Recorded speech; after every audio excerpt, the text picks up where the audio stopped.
Então, bom dia a todos. É um prazer e uma honra receber todos vocês aqui na 35ª edição do Festival de Inverno, Internacional de Inverno da Universidade Federal de Santa Maria. Esse festival que já tem uma tradição e um momento lindo, normalmente na última semana de julho, na cidade, no município de Vale Vêneto.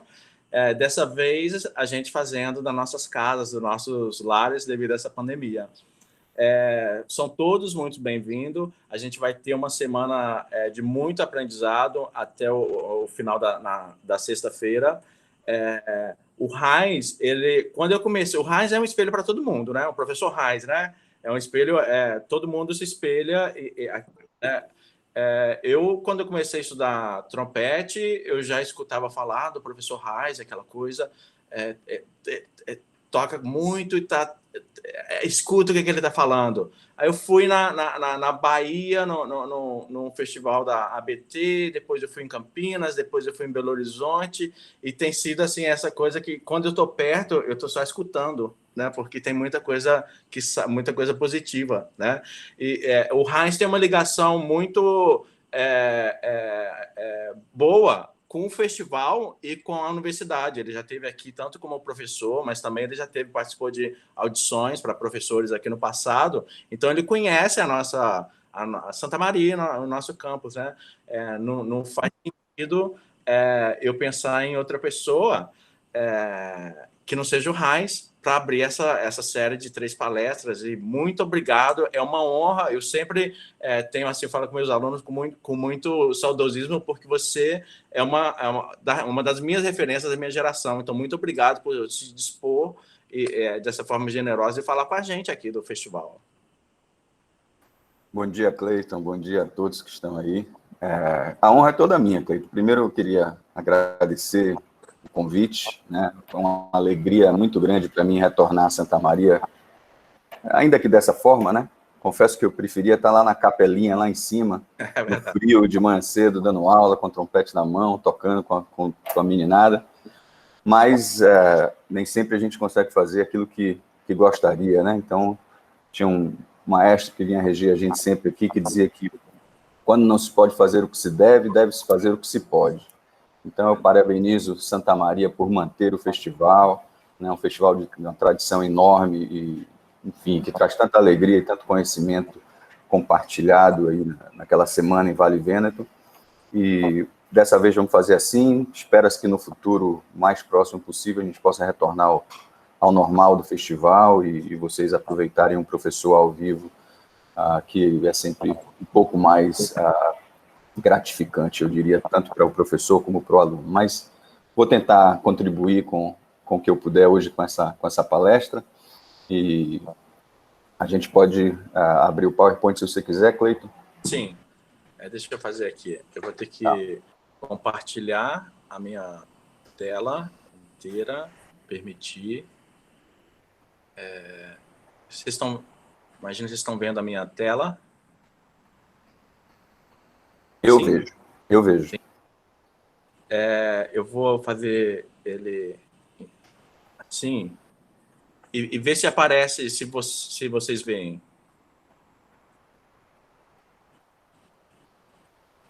Correto? Sim, consigo ver. Bom, Bom, o Cleiton, quando me convidou para fazer essa palestra, ele me propôs um tema que era a literatura brasileira para trompete, história, pedagogia e performance. E ele me deu 1 hora para falar sobre tudo isso. Então, eu disse, nossa, vai ser complicado, como é que eu vou falar tanta coisa sobre um tema tão amplo, né? Então, eu fiz um contraponto com ele, propus uma pequena variação sobre esse tema, e eu cheguei a essa proposição de 30 obras fundamentais da literatura brasileira para trompete e seu uso em um curso universitário de graduação. Acho que a maioria dos participantes aqui são alunos do Cleiton, ou são estudantes em outras universidades, ou são talvez professores em outras universidades. Eu acho que é um tema que de uma certa forma, traz um interesse para todo mundo. Pode passar aí, por favor, Cleiton? Então, assim, qual é o estado da arte, né? Como é que a gente pode considerar literatura brasileira do trompete no cenário nacional. Eu acho que ela é hoje ampla, no sentido que ela contempla os principais gêneros composicionais. Você tem concertos brasileiros, você tem concertinos brasileiros, você tem sonatas, você tem suítes, e você tem uma série de outras obras que eu estou chamando de obras avulsas, né? Ela é plural naquilo que ela contempla vários estilos também. Os estilos tradicionais de composição, avant-garde, que na Bahia, por exemplo, o avant-garde é muito comum, né? A composição experimental, extremamente diferente daquilo que a gente está mais acostumado a ouvir, e também contempla obras de cunho popular, ou que trazem elementos populares na sua estrutura. Ela é hoje variada tecnicamente, você tem obras muito simples e acessíveis a pessoas que estão, não diria iniciando, mas ainda numa etapa precoce da sua relação com o trompete, até obras muito desafiantes que exigem uma alta proficiência do intérprete. E ela é crescente, no sentido de que ela continua produzindo muita música nova, há um boom, eu diria, de músicas, de novas composições para o trompete nos últimos anos, graças a alguns compositores mais jovens, que talvez tenham uma relação mais próxima com os instrumentos de metal, e isso está sendo muito bom e muito profícuo, porque tem muita coisa boa surgindo. Vamos adiante, Cleiton. Mas como é que a gente pode situar essa nossa... Eu estou chamando de LBT para economizar espaço ali em cima, tá, gente? É sempre literatura brasileira do trompete. Como é que a gente pode situar essa literatura no cenário internacional? Qual é a situação da música brasileira para trompete no cenário internacional? Ela não é integrada ao cânone da literatura do instrumento. Né? Por cânone, entendam aquilo que se tornou o café com pão e manteiga, né? Aquilo que todo mundo conhece, que todo mundo quer tocar, que todo mundo já tocou. São as grandes obras que alcançaram esse status.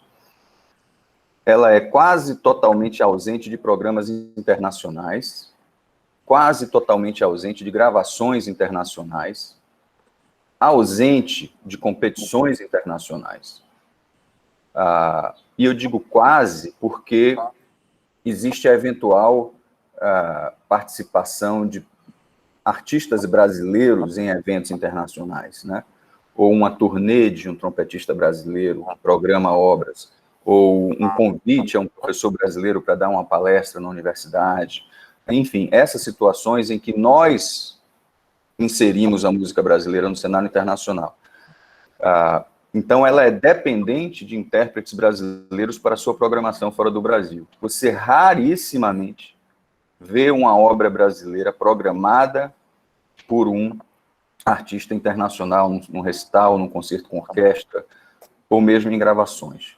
Então, nesse sentido, ela ainda precisa mudar esse quadro, né? Pode passar, Cleiton, por favor? Aí eu vou dar 3 exemplos bem extremos do que eu estou falando, né? De 3 obras que fazem parte do cânone internacional. A primeira delas não podia ser outra, senão o concerto de Haydn, em Mi bemol maior, em que eu, numa pesquisa muito rápida, descobri pelo menos 108 gravações, com pelo menos 15 diferentes nacionalidades entre esses artistas que gravaram o concerto. Aí eu botei alguns exemplos aqui embaixo. Você tem a Tine Thing, que é uma norueguesa, o Hans Gansch, que é austríaco, o Marsalis, que é americano, Alison Balson, que é inglesa, Maurice André, que é francês, e o Sergei, que é russo. Passa para mim, Cleiton. Outra obra canônica é o Concerto de Arutune em Lá bemol, né? Existem, com certeza, muito mais gravações do que 15, mas eu consegui visualizar 15 na minha busca na internet essa semana, e de pelo menos 9 nacionalidades diferentes. Então, temos aqui o Maurice Murphy, inglês, Arturo Sandoval, cubano, um jazzman, quer dizer, a música é tão forte que um jazzman cubano resolveu que queria gravar o concerto de Arutune. Matias Hofs, alemão, Alison Balso, inglesa, o Joko Harjani, finlandês, e esse é o CD do Friedrich, alemão, né? Por acaso não botei nenhum russo nessa lista do concerto russo, mas o Timofei gravou, o Sergei gravou. Pode passar. E a última obra do cânone, para ilustrar essa ausência da música brasileira ainda no cânone internacional, é a Sonata de Hindemith, com pelo menos 28 gravações e 14 diferentes nacionalidades. Thomas Stevens, americano, Håkan Hardenberger, sueco, o Giuseppe Galante, italiano, Friedrich, alemão, mais uma vez, a Tini, norueguesa, Maurice André, mais uma vez, Alison Balso, inglesa, mais uma vez.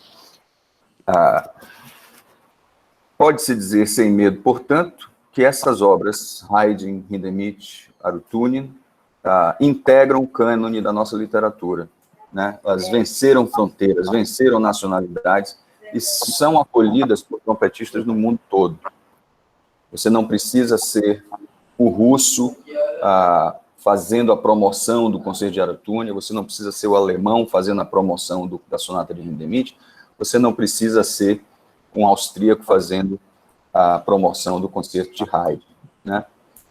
Então, eu faço uma série de perguntas derivadas dessa constatação que eu faço. Quais seriam as razões para que a literatura brasileira do trompete não tenha ainda se tornado parte do cânone? E se seguem outras várias perguntas tentando responder a essa pergunta inicial, e todas elas eu não respondo, tá? Eu apenas pergunto e deixo no ar. Seriam nossos compositores pouco conhecidos lá fora? Suas obras para trompete não interessam aos estrangeiros? A falta de edições profissionais no Brasil atrapalha esse processo? Os nossos trompetistas não tocam ou gravam nossa música? E por que não? Porque não gostam? Porque não conhecem? Porque querem se sentir pertencentes ao tocar o cânone consagrado? Não se consideram responsáveis pela literatura brasileira do trompete? Ou há uma impossibilidade de ignorar o cânone no processo formativo dos nossos estudantes que impede que se trabalhe um repertório brasileiro com mais intensidade, né? Se a gente for tentar responder essas perguntas, estaríamos, claro, especulando, não há uma resposta definitiva sobre nenhuma delas, mas eu acho que existe um pouco de verdade, sabe aquelas pesquisas, parcialmente verdadeiro, totalmente verdadeiro, parcialmente falso? Eu diria que todas elas são parcialmente verdadeiras e parcialmente falsas por consequência, né? Então, alguns compositores são completamente desconhecidos ainda lá fora, outros nem tanto. Pode-se dizer que as obras não interessam aos estrangeiros, mas não se sabe o quanto eles conhecem das obras. Não há impressão, as obras não estão disponíveis para venda, né? É um problema antiquíssimo que a gente não consegue resolver no Brasil.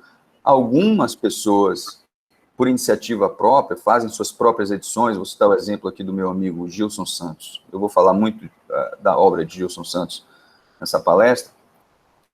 E Gilson, talvez pela idade, por uma facilidade de manuseio da tecnologia disponível, o Gilson, desde cedo, ele já compunha, publicava e disponibilizava suas obras. Hoje, Gilson é uma exceção nesse cenário, né? As obras de Gilson são facilmente adquiríveis por pessoas em qualquer lugar do mundo, né? Ele tem uma parceria com um site de vendas, se não me engano é o Sheet Music Plus, e ele consegue disponibilizar a obra dele mais recente de um dia para o outro. Terminou de compor hoje, se ele quiser, amanhã ela está disponível para o mundo todo comprar. Então, mas Gilson é uma exceção, né? Os compositores antigos, já falecidos, evidentemente, dependem que outras pessoas assumam essa responsabilidade, né? Mas isso não acontece. São pouquíssimas as obras brasileiras editadas. Vou citar o exemplo do Concerto de Guerra Vicente. Eu tive a honra de estrear uma obra 43 anos depois que ela foi composta. e é um dos grandes concertos brasileiros para trompete e orquestra. Como é que é possível isso acontecer? Né? Mas essa obra foi tocada com piano, foi gravada com piano, antes que eu estreasse ela com orquestra, mas ela ficou meio que escondida por 43 anos.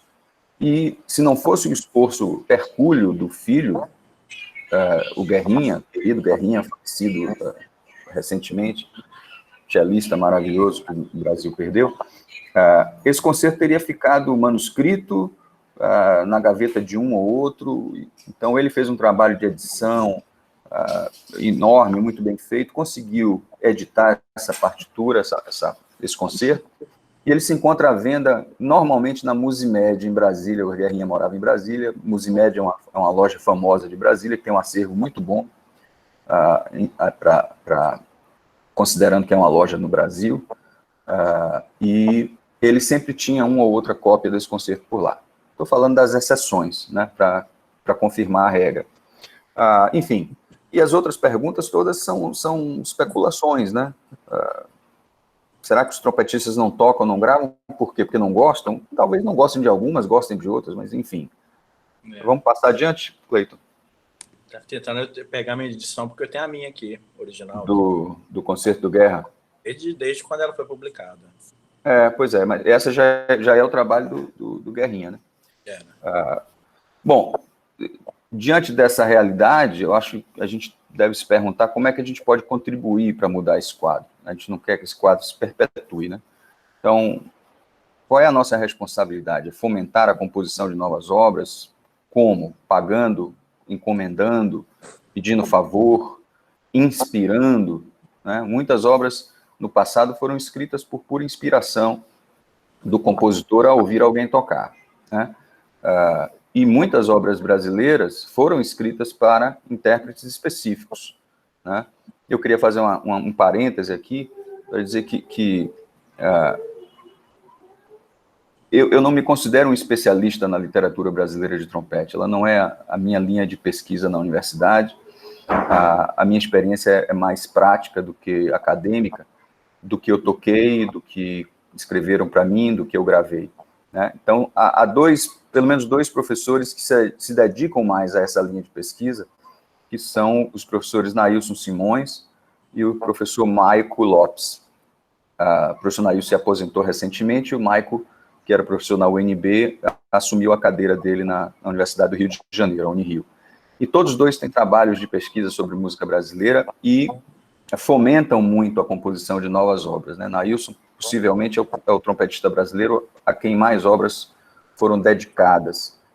Possivelmente também, provavelmente, é aquele que mais estreias fez. Então, tem uma relação muito próxima com essa música brasileira contemporânea.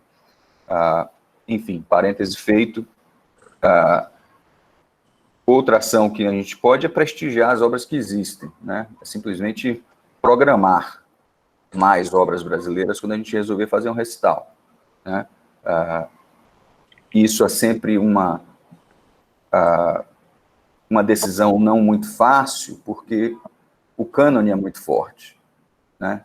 A influência do cânone é muito forte, as pessoas querem tocar as obras consagradas.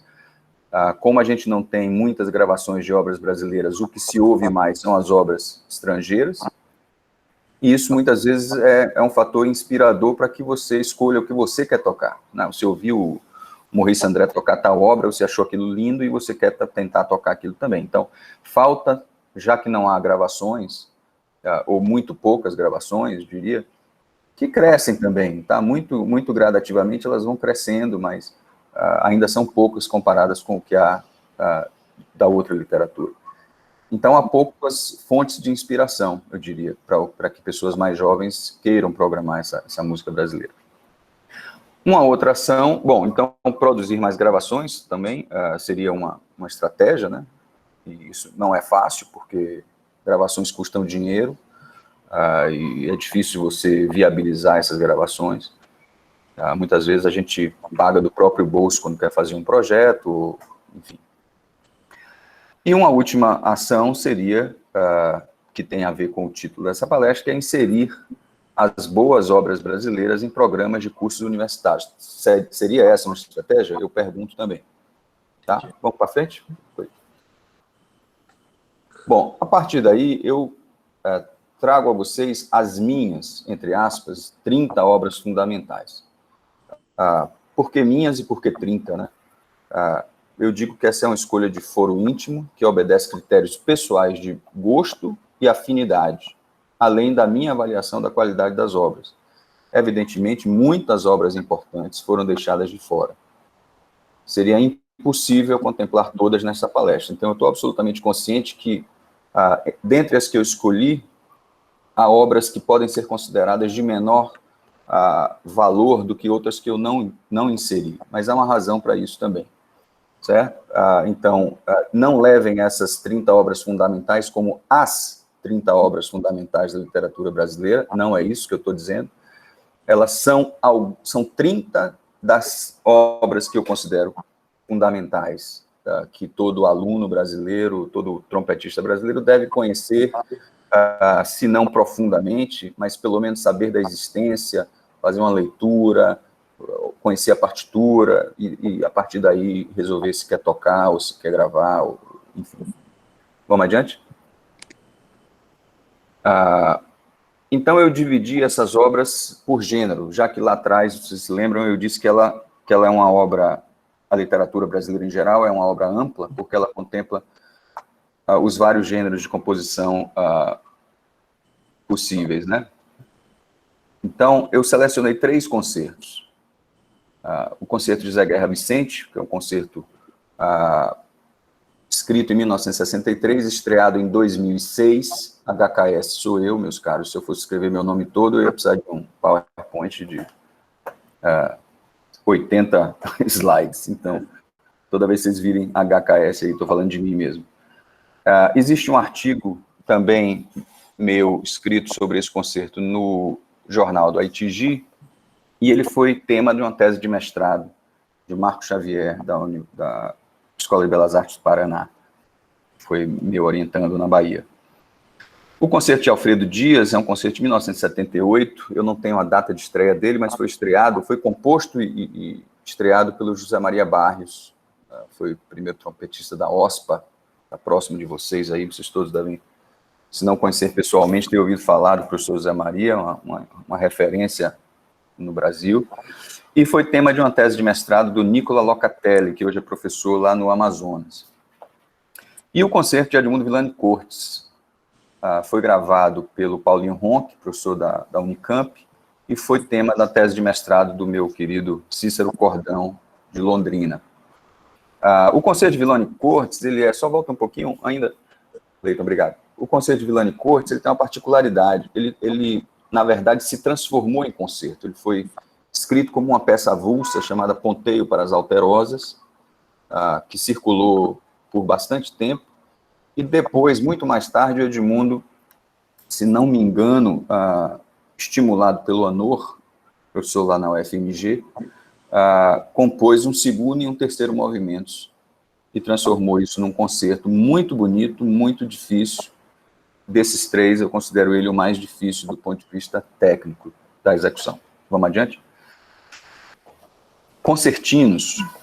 Eu selecionei esses 4 concertinos. Concertino do José Orsicino Duda da Silva, mais conhecido como Maestro Duda, lá de Pernambuco. Concertino número 1 foi escrito e gravado pelo professor Nailson Simões. Foi gravado no primeiro disco do Nailson, que, se não me engano, é de 1990. E o concertino número 2, também gravado por Nailson, dessa vez escrito para o David Spencer, professor americano, foi gravado no álbum Trumpets of Brazil, do ITG, em 2018. Um álbum que, perdão, é 2017, tá? Essa data está errada. É porque a gravação é num ano e a publicação é em outro ano, acho que eu me confundi. Eu queria fazer um parêntese sobre esse disco, esse CD. Ele é um marco nesse assunto literatura brasileira para trompete, no meu modo de entender, porque ele é a maior, talvez, iniciativa de divulgação da música e do intérprete brasileiro de trompete. Ele é fruto de uma parceria da ABT com a ITG, na gestão do presidente Tadeu, e a ITG nos delegou a responsabilidade de produzir esse disco, a mim e ao Tadeu.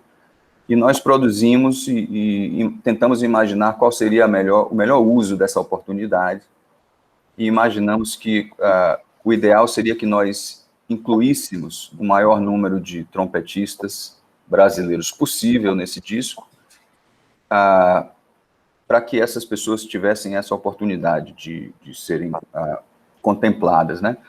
O disco inteiro é de obras brasileiras, algumas foram escritas especialmente para essa gravação. É o caso, por exemplo, da obra que o Fábio Brum gravou.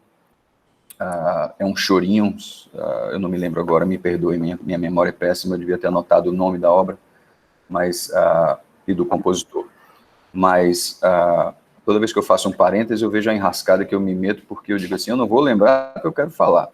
Mas o disco inteiro foi distribuído para todos, gratuitamente, para todos os associados da ITG. Isso faz com que a música brasileira tenha chegado de uma vez só a todos os continentes, e a trompetistas da Austrália, da África, da Ásia, da Europa, da América do Norte e da América do Sul, todos os que são sócios do ITG. Se vocês não conhecem, por não serem sócios, eu imagino que ele ainda esteja disponível no site da ITG. Pois é, então é uma oportunidade de conhecer algumas obras brasileiras muito bem tocadas. Eu falei do concerto de Alfredo Dias mais cedo, no slide anterior, e foi a obra que eu escolhi para gravar nesse disco. Só que o concerto de Alfredo Dias, eu me dei conta depois que leva 20 minutos.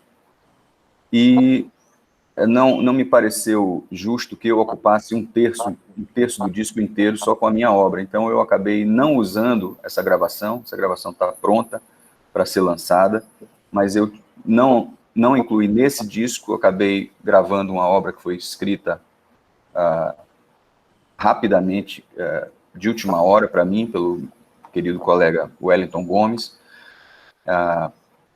mas, por exemplo, tem obras muito importantes de serem ouvidas, do Marlos Nobre, do Zé Siqueira, enfim, é uma referência do Roberto Acuchian, o próprio Duda, enfim, o Gilson está contemplado numa obra para 7 trompetes, enfim, falando-se de literatura brasileira para trompete, eu acho que esse disco não pode ficar de fora da prateleira de ninguém.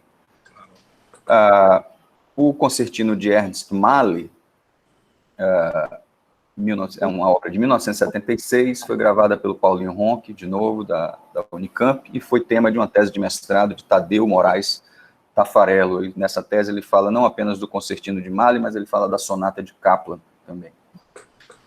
E o mais recente, vocês estão vendo aí 2020, eu não sabia nem que já estava disponível para compra, é o Concertino Brasileiro do Gilson. Tá? Acho que é a primeira obra que aparece do Gilson, outras muitas vão aparecer nessa minha seleção. É uma obra muito bacana, vocês, quando conhecerem, vão gostar muito, tá? Eu não tive a oportunidade de tocar ainda, mas o Gilson conversava muito comigo quando estava compondo, e ele me dava uma oportunidade de ver o que ele estava fazendo à medida que ele ia fazendo, e tinha muita coisa boa acontecendo ali. Desculpa. Vamos para frente? Sonatas brasileiras, né?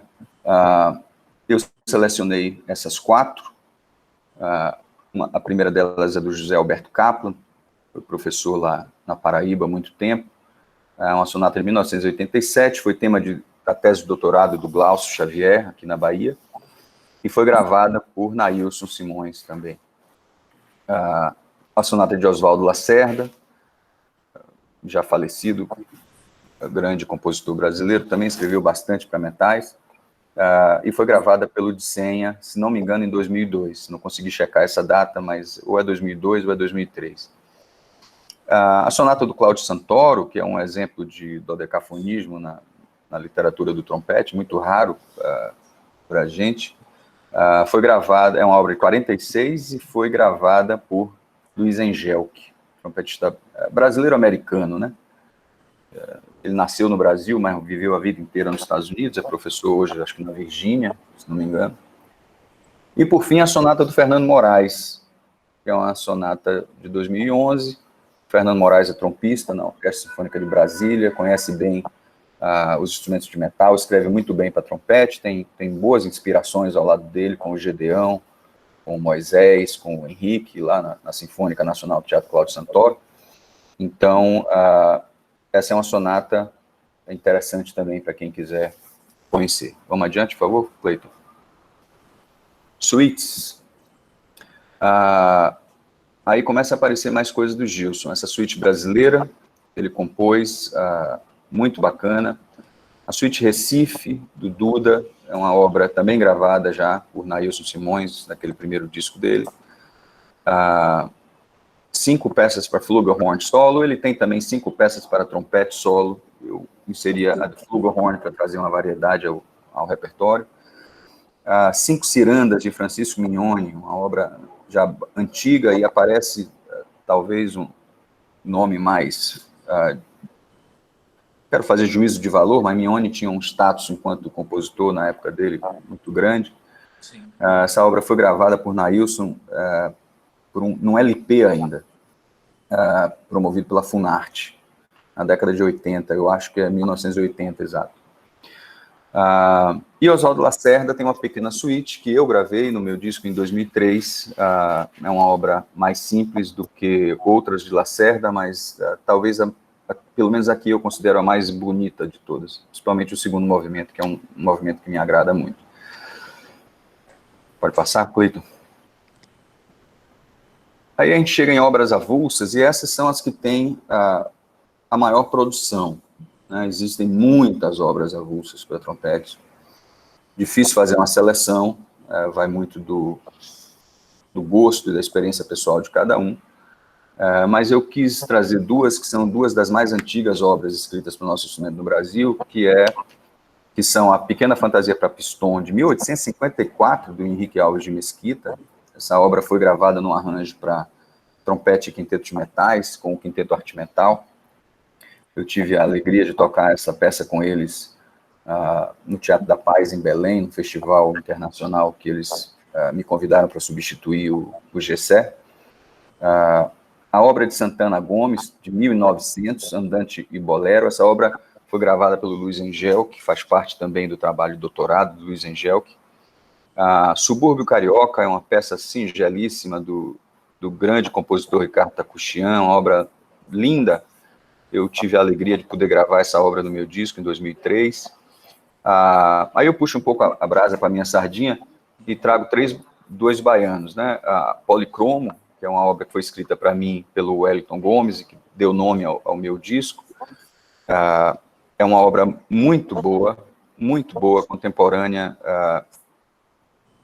muito bem estruturada, é um ABA com um A lírico, iniciando e finalizando a obra, e um B virtuoso, mais característico, talvez, do que os compositores imaginam que é o trompete. Enfim, é uma obra que vale a pena ser mais conhecida também. E o outro baiano é o professor Paulo Costa Lima, grande amigo e uma referência das maiores na composição brasileira hoje em dia, muito premiado no Brasil, no exterior.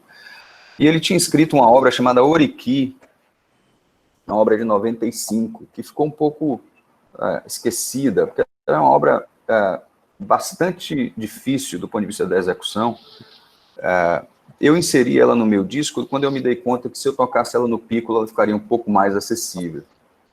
Ela não foi escrita para o piccolo, ela é escrita para o trompete em dó, e ela segura a gente lá em cima por um período grande dela, e assim, num contexto de um recital, ela seria muito extenuante, no meu ponto de vista. Mas essa experiência com o piccolo fez com que ela se tornasse mais acessível para mim, então eu inseri ela no disco gravando com piccolo na época. E 2 obras mais recentes, 2019 e 2020, estão na ordem invertida aí. Outono Perdido é uma obra lindíssima que o Gilson escreveu durante essa pandemia, se não me engano, no mês de março, ele concluiu essa obra. Eu fiz um clipe para a universidade, tocando, está no YouTube, se alguém quiser conhecer. É uma obra originalmente escrita para flugelhorn, mas eu pedi licença a Gilson para tocar no trompete em dó. E é uma melodia fantástica. Todo mundo que ouve sai correndo para me perguntar que música é essa, e acho que é uma peça, ela é acessível do ponto de vista técnico, e ela é de uma beleza singular. Então, é uma obra que eu aconselho a todo mundo correr para botar na sua coleção. E outra obra de Gilson, também lindíssima, foi uma obra que ele escreveu para mim, mas prestando uma homenagem ao meu professor, o Charles Schluter, quando ele completou 30 anos da primeira visita dele ao Brasil. Essa obra foi estreada durante o Encontro da BT em 2019, lá em João Pessoa, na sua versão para trompete e orquestra de cordas. Gilson tem uma versão para trompete e piano, que foi a que eu usei nesse clipe que eu mencionei. Vamos lá, Cleiton? Vamos. E, finalmente, música de câmara. Também já existe bastante coisa para música de câmara,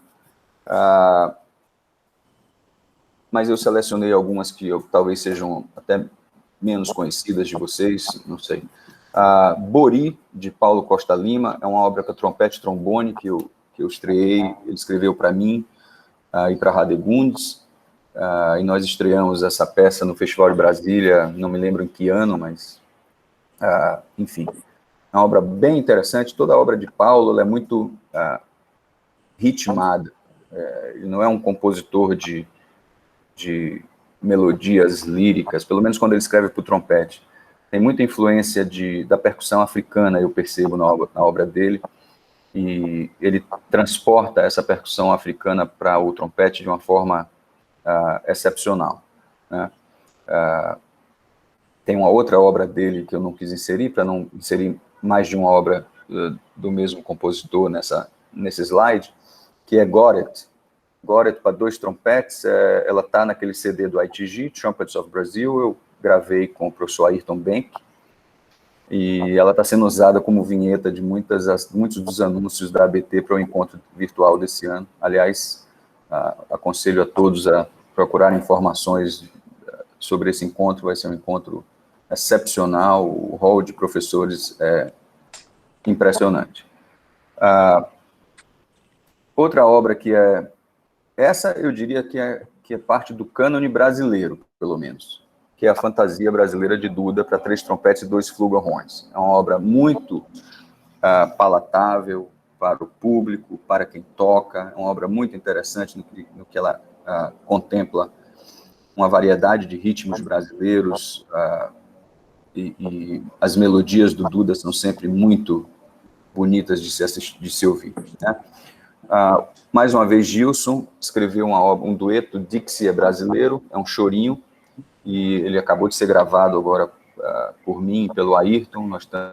Nós finalizamos a gravação de um disco integral de música para 2 trompetes, tem algumas músicas brasileiras nele, não está pronto ainda, mas vai ficar em breve.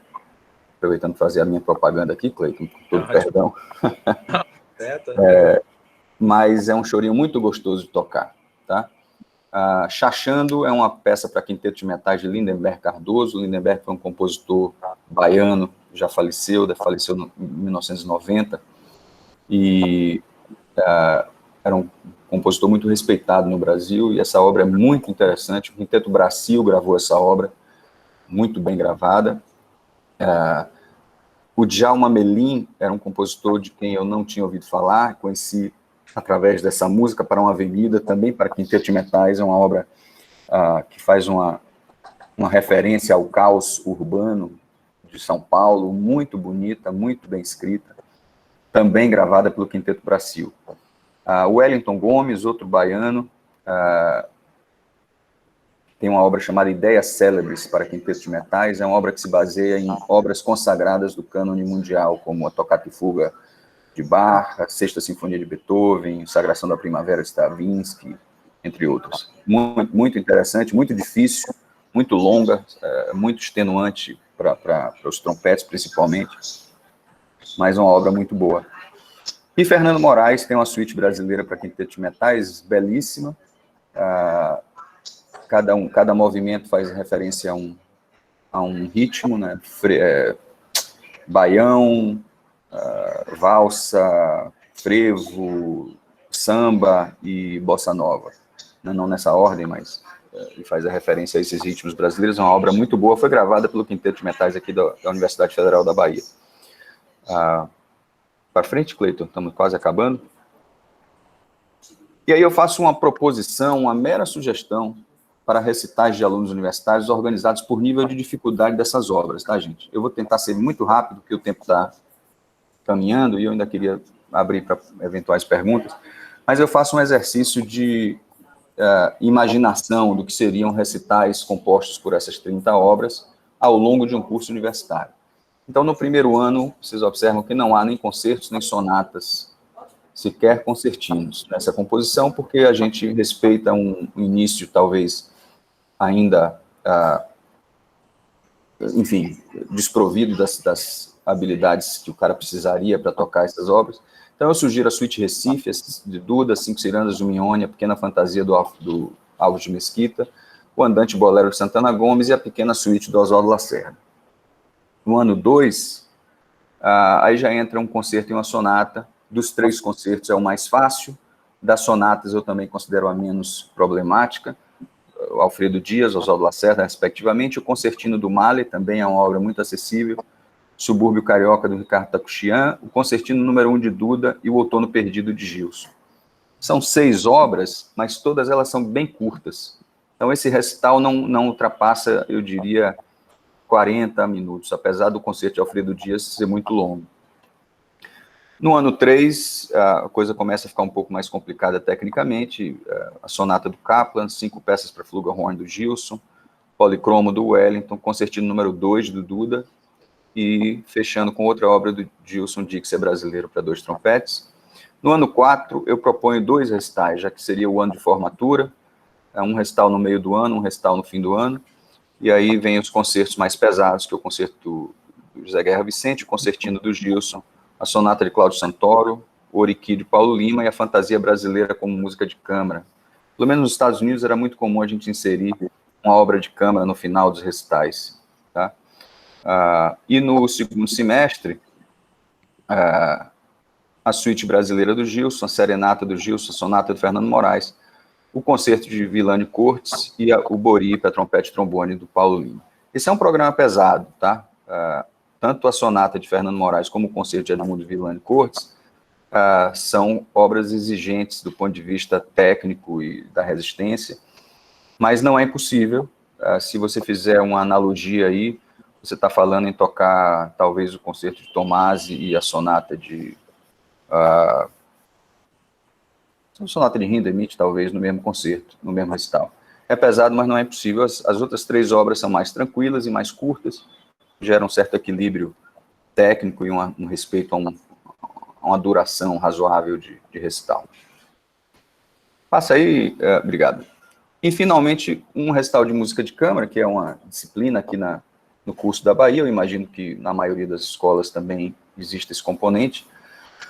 Aí eu proponho um concerto todo de quinteto de metais, com Chachando de Lindenberg, música para uma avenida do Djalma, a ideia célebres do Wellington e a suíte Fernando Moraes, suíte brasileira Fernando Moraes. Esse foi o último slide, né? Eu ia acrescentar mais um, mas eu disse, não, eu falo sobre esse slide.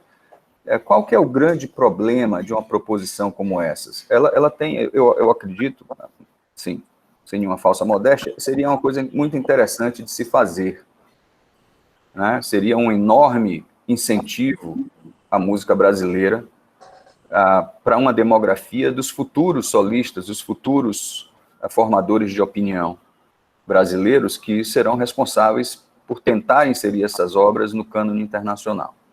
Se elas se provarem, porque a responsabilidade não é só nossa enquanto intérpretes.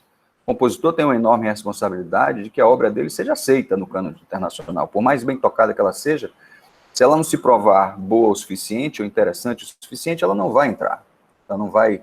As pessoas que não têm uma afinidade regional ou uma afinidade de nacionalidade não vão se sentir na obrigação de tocar isso, elas podem tocar obras que elas consideram melhores. Essa é uma responsabilidade do compositor, não há nada que a gente possa fazer sobre isso. A nossa responsabilidade é tentar tocar o melhor possível. Então, é uma responsabilidade compartilhada, nós temos que fazer o nosso meia-culpa, de dizer não estou tocando o suficiente a música brasileira, e o compositor, eventualmente, terá que fazer o meia-culpa e se esforçar para escrever uma obra que seja aceita pela comunidade global. Né? Então, assim, partindo dessa premissa que os estudantes de hoje serão aqueles que terão a sua oportunidade amanhã de insistir nessas obras, essa proposição ela se faz interessante. O grande problema dela é que ela vai ocupar o curso universitário inteiro. E como é possível você passar com um aluno por 4 anos e não introduzir o que já é cânone? Como é que o aluno vai sair da universidade sem experiência com os concertos clássicos, com a imensa literatura barroca, com a literatura romântica, que parece pequena, é romântica não no período, mas no estilo. Todos os concertos russos são basicamente concertos românticos, e são muitos, e são belíssimos, e são difíceis, exigem tempo, exigem muita dedicação. Toda a obra americana, que é gigantesca para trompete parece ser o instrumento americano por natureza, não é à toa que a gente ouve tanto trompete nos temas de filmes, enormemente divulgada, maciçamente comercializada. Então, assim, muito difícil você abrir mão de introduzir esse repertório para os alunos. Eu me sentiria um irresponsável se eu não estivesse trabalhando esse repertório também com meus alunos. Então, é um dilema para nós, professores, eu acho, fazer essa opção de incentivar a música brasileira nesse nível que eu propus, e é um exercício hipotético. Eu não faço isso com meus alunos hoje, só para lhe dizer, né? Ou garantir que eles saiam do curso universitário minimamente preparados para enfrentar o repertório tradicional, que é o repertório que será pedido a eles em concursos internacionais, que é o repertório que será pedido a eles em concursos para orquestras, mesmo no Brasil, é o concerto de Haydn, que normalmente ainda é solicitado como peça de confronto. São os trechos orquestrais internacionais consagrados de Stravinsky, Mahler, Shostakovich, Prokofiev, etc., que caem nos concursos orquestrais. Então, como é que eu vou fazer? Então, eu vou promover, fazendo uma analogia com trechos orquestrais, eu vou promover os trechos orquestrais brasileiros com meus alunos, e eles jamais serão chamados a tocar isso nem nas orquestras brasileiras, pelo menos nos concursos. Então, assim, essa responsabilidade da divulgação, ela tem que ser nossa também, mas eu faço essa ressalva dessa proposição que eu fiz aqui hipoteticamente, de que ela por si só traz um problema, que é você abrir mão da preparação do repertório tradicional para preparar esse outro repertório. Ainda mais levando em conta que, pelo menos aqui no Nordeste, muitas vezes o aluno chega no primeiro ano do curso superior com uma defasagem técnica muito grande, e você sequer consegue trabalhar repertório nesse primeiro ano, às vezes nem no segundo ano. Você tem todo um passivo técnico a ser resolvido nos 2 primeiros anos, e você só começa a trabalhar um repertório mais potente, vamos dizer assim. Talvez algumas peças muito simples você consiga fazer paralelo ao trabalho técnico, mas as peças de maior peso, elas ficarão para o 3º ou 4º ano. Então, assim, veja que das 30 você conseguiria fazer metade, talvez. Então, é um problema, eu não tenho a solução desse problema, eu trago esse problema, divido esse problema com vocês, com o meu colega Cleiton, da Federal de Santa Maria. Talvez juntos os professores universitários cheguem a um consenso de qual é a melhor estratégia para atacar esse problema. O problema existe, é inegável, não dá para fugir dele. As soluções podem ser várias. Eu imaginei isso como solução, e depois que eu imaginei essa solução, eu vi o problema que eu criei para meus alunos. Eu disse, eu vou fazer isso, vai ser lindo, eles vão conhecer todas essas obras brasileiras, e na hora de conseguir um emprego nas orquestras, eles vão tocar o quê? O Haydn. Então, eu não posso negligenciar um cânone que já existe na esperança de aumentar esse cânone com o repertório brasileiro. Então, é um dilema, eu deixo ele no ar e abro para as perguntas que vocês eventualmente tenham. Muito obrigado. Muito obrigado a você, Heinz. É sempre inspirador isso tudo. Eu vou Se as pessoas tiverem alguma pergunta, se quiserem se inscrever aqui no chat, eu vou administrando. Eu vou começar fazendo uma pergunta, é o seguinte, que eu fiquei pensando aqui nos positivos e principalmente no acesso, né? Porque é uma seleção de obras extremamente importante, eu não sei, e essa é uma pergunta, eu não sei se estão todas disponíveis até mesmo para ser compradas. Não, Então, eu não estou pensando assim, eu, professor aqui da universidade, você, professor da universidade, outros colegas nossos, a gente tem, de alguma forma, esse acesso a esse material, né? Então, me parece que essa disponibilidade desse material é um empecilho grande em todo o processo, entendeu? Como que a gente tem acesso a gente, todo mundo dessa sala? Entendeu? É um problema, porque não Olha, tem... é um problema. É um problema que, inclusive, passa por uma questão ética das cópias não autorizadas. Não vou dizer Exatamente. legais, mas vou dizer não autorizadas. Que é uma prática absolutamente comum no Brasil, e eu acho que ela é mais tolerada dentro da academia por fins educacionais. Mas no circuito profissional ela não deveria ser tolerada, mas ela acaba sendo porque ela é a única maneira de se tocar as coisas. Os compositores escrevem e não publicam, eles mesmos, com exceção já mencionada, talvez haja outra que eu não estou atualizado, mas a maioria dos compositores simplesmente faz um PDF e manda para você pelo correio ou pelo e-mail, e você faz o que quiser com aquele PDF, não deveria, né? Foi recebido em confiança, você deveria. Mas como não levar adiante? Aí eles querem que a música fique na gaveta mesmo, se eles não autorizarem essa distribuição, digamos, informal. Então, como eu disse lá no começo, a falta de publicações profissionais no Brasil é um grande entrave. Então, isso deveria... A Academia Brasileira de Música faz alguma coisa nesse sentido, publica alguma coisa.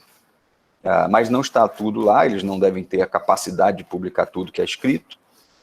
O SESC também tem um banco de partituras que é alimentado pelos próprios compositores, então quem não está lá é porque não teve o interesse de disponibilizar sua obra lá. Aí você vai para os sites pessoais dos compositores e às vezes tem alguma coisa lá, e às vezes é gratuito, às vezes tem que comprar, etc. Mas o acesso é muito difícil. E aí você fica recorrendo aos acervos pessoais dos trompetistas, né, que são cópias também, às vezes pessimamente legíveis. Enfim, é um problema muito sério isso. Cópias normalmente de manuscrito, né? Sim. Manuscrito. Isso é um problema grave.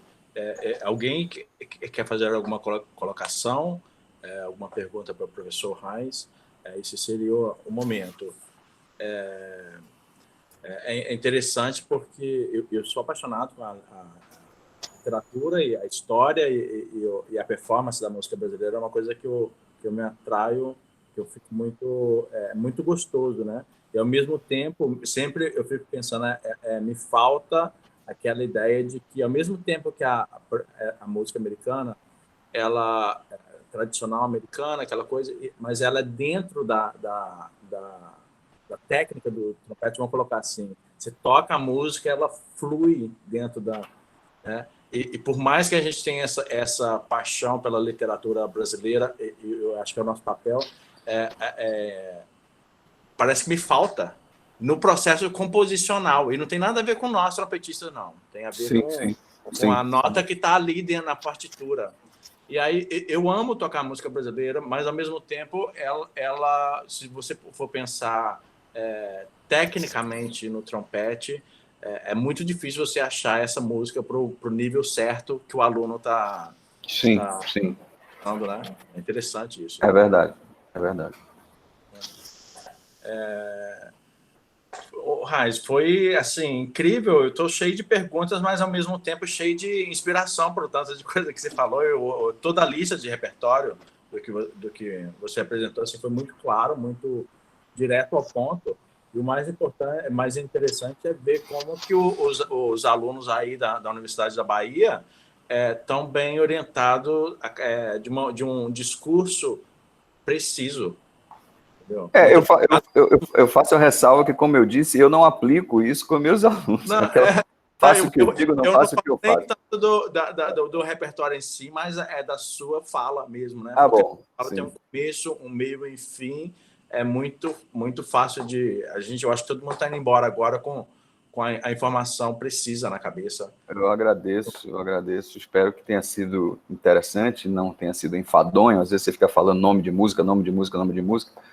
Mas, enfim, foi o que eu consegui imaginar para trazer para vocês hoje em volta desse tema da literatura brasileira. Se vocês forem aos mais curiosos, que forem ao Google, vocês vão encontrar muitas dessas teses a que eu fiz referência, essas dissertações de mestrado, essas teses de doutorado. Se alguém quiser se aprofundar numa obra específica, né? Muitas delas viraram temas de trabalhos acadêmicos, outras certamente ainda vão virar, e é sempre bom a gente ver o que é que os nossos pares estão produzindo na academia, e isso se reflete no palco também, de alguma forma. Então, é isso, é um trabalho de formiguinha. Eu acho que, aos poucos, ela vem... Eu faço aqui o meu meia-culpa. Eu hoje tenho mais interesse em tocar música brasileira do que eu já tive no passado. Talvez por aquilo que você falou, Cleiton. Eu sou muito conservador no meu gosto musical, faço essa confissão aqui. A música, embora eu tenha tocado muita música contemporânea, em função de estar num ambiente onde a música contemporânea é muito fomentada aqui na Bahia, e toquei muita música contemporânea estrangeira também, mas eu sou muito seletivo nessa música contemporânea. O avant-garde nunca me atraiu e continua não me atraindo. Assim, eu jamais respeito as obras, mas não tenho muita, digamos, inspiração para tocar coisas como Sequência de Berio e outras coisas desse tipo. Isso aí eu deixo para outras pessoas que podem fazer muito melhor do que eu e gostam de fazer. Então, eu me atenho a um repertório que é mais tradicional, que é mais, muitas vezes, tonal, em função de ser tradicional. Os concertos russos, as obras, enfim, modernas, mas que não têm essa conotação de técnicas expandidas, ou esse quebra de tradições, esse quebra de paradigmas, eles não me atraem tanto. Vou fazer uma referência a um concerto contemporâneo. O concerto foi escrito em 1990, então não pode ser considerada uma obra tradicional. É um concerto finlandês do Jukka Linkola, compositor finlandês que escreve muito para o trompete. Escreveu esses dois concertos, se não me engano, para o Jouko Harjanyi, aliás, que será um dos convidados da BT. E eu toquei o número 2. É um concerto difícil. Eu coloco ele ali ao lado de um Tomasi ou de um Jolivet, uma coisa assim. Mas belíssimo. Uma linha melódica contemporânea, mas de um lirismo, sabe, que me atrai muito, e que eu tive muita vontade de vencer aquele desafio. Outros desafios, eu digo assim, fala a verdade, se eu não tiver que tocar, quando eu vou para a orquestra, eu já tenho que tocar o que eu não escolhi, né, que é o maestro que escolhe. Então, pelo menos quando eu toco alguma coisa sozinho, eu digo assim, não, a prerrogativa aqui é minha, eu não vou me sentir refém de ter que tocar nada que os outros querem que eu toque, eu vou tocar o que eu quero tocar, o que eu acho que eu posso tocar bem. Então, nesse sentido, talvez seja mais ou menos isso que você falou sobre a sua também não afinidade completa com a música que é escrita por aqui. Então, isso vai do gosto pessoal de cada um, né? Tem outros concertos muito bonitos. Tem um concerto muito bonito, foi escrito por Flávio Gabriel, pelo Proveta, acho que chama Concertino Choro, uma coisa assim, que o Flávio tocou com a USESP. É um concerto muito bonito, muito difícil. Então tem outras coisas que ficaram de fora dessa minha lista aí, claro. E que vai da curiosidade de cada um pesquisar, descobrir e ver o que é que funciona para cada um de vocês, alunos, professores, e a gente tentar fazer essa contribuição com essa música brasileira. Acho que a gente faz a nossa parte, a gente tem que fazer a nossa parte. a nossa parte não é 100% da responsabilidade. Né? Eu diria que a nossa parte é 40% a 50% da responsabilidade. A responsabilidade maior está em quem escreve, né? E os trompetistas estrangeiros terão toda a vontade de tocar as músicas que eles descobrirem e que sejam músicas boas. Verdade. Tenho certeza disso. Raif, deixa eu te fazer uma última colocação aqui, é o seguinte, fora essas oportunidades de festival, que a gente pode, quando é presencial, a gente pode passar ali uma semana praticamente tomando café da manhã, almoçando e jantando com um professor igual a você, né? Sim. Então, a minha pergunta é assim, fora essa oportunidade em festivais ou aqui no festival, como que um aluno que está aqui na sala, qual que seria a melhor, qual que seria o caminho para ele chegar até você, e se ele tiver uma dúvida, e concluindo, eu queria saber o que está na sua estante agora. Se você olhar para a sua estante, o que está na sua estante? Tocar? Obrigado. Olha, eu acabei de, como eu disse, eu acabei de gravar esse disco com a Ayrton. Então, eu voltei de João Pessoa, onde eu fui gravar na semana passada. Desde então, o trompete está lá guardadinho no estojo. E o que está na estante é o que estava do disco. Nós gravamos muita coisa legal. Acho que vai ser um disco interessante. Não é só de música brasileira, é dividido, com algumas obras que a gente gosta de tocar também. E era isso que estava na minha estante. Eu tinha um concerto de Morales, o concerto de Horowitz, uma obra do Stravinsky, uma obra do Honegger, enfim, tinha uma série de obras para 2 trompetes que a gente gravou. Eu estava estudando, porque tem umas coisas bem chatinhas para tocar. E eu tenho um projeto de um novo disco solo que eu estou aproveitando essa pandemia para iniciar. Eu vou guardar a surpresa aqui, não vou dizer o que é, mas tem uma série de obras aí avulsas que eu sempre tive vontade de tocar, que são obras muito bonitas, eu acho, e que eu gostaria de concretizar. Eu ia falar alguma coisa que me fugiu. Sobre o contato dos alunos?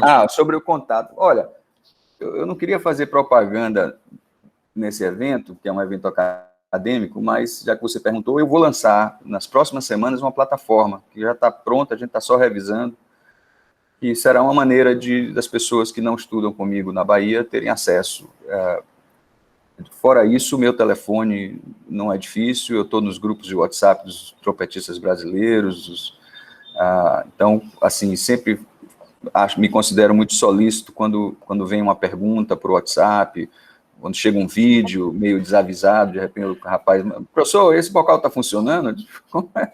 Difícil dizer, assim, mas não sou difícil de ser contactado, nem vou me negar a responder perguntas eventuais, então sintam-se à vontade para me mandar um e-mail. Cleiton tem todos os meus contatos, está autorizado a compartilhá-los com seus alunos e com quem está na sala. Enfim, eu estive em todos os encontros da ABT, não faltei nenhum até hoje. Estarei fazendo um trabalho que o Cleiton está fazendo hoje aí, vou receber muitos convidados. Insisto que vocês participem, vai ser um evento muito especial, eu diria, dadas as circunstâncias, com convidados absolutamente incríveis, que a gente é um pouco difícil de ter acesso a eles, né? Mas eles generosamente cederam também seu tempo e seu conhecimento para dividir com a gente. Então, é uma oportunidade de quem quiser tirar dúvidas sobre trompete, sobre música. Enfim, acho que é imperdível. Tá certo. Mas estou de portas e telefone aberto aí para todos. Tá certo. Muito obrigado, Raiz, pela sua participação no 35º Festival de Inverno aqui da Universidade Federal de Santa Maria. É um prazer. E eu espero em breve a gente poder se encontrar aqui pessoalmente. Né? Eu adoraria também e peço que você transmita meu abraço e meu agradecimento ao Milton, claro, e à Vera, que são pessoas muito queridas e que fazem um trabalho espetacular com a organização do festival. Então, fico muito grato, muito feliz de ter participado, dessa vez sem casaco de couro, né? Então, estou aqui no calor da Bahia, mas, enfim, foi um enorme prazer conversar com você, com seus alunos e com quem mais esteve na sala aí, tá, Cleiton? Muito obrigado. Muito obrigado e amanhã a gente se vê, todos da sala. Um abraço a todos. Até logo. Um abraço.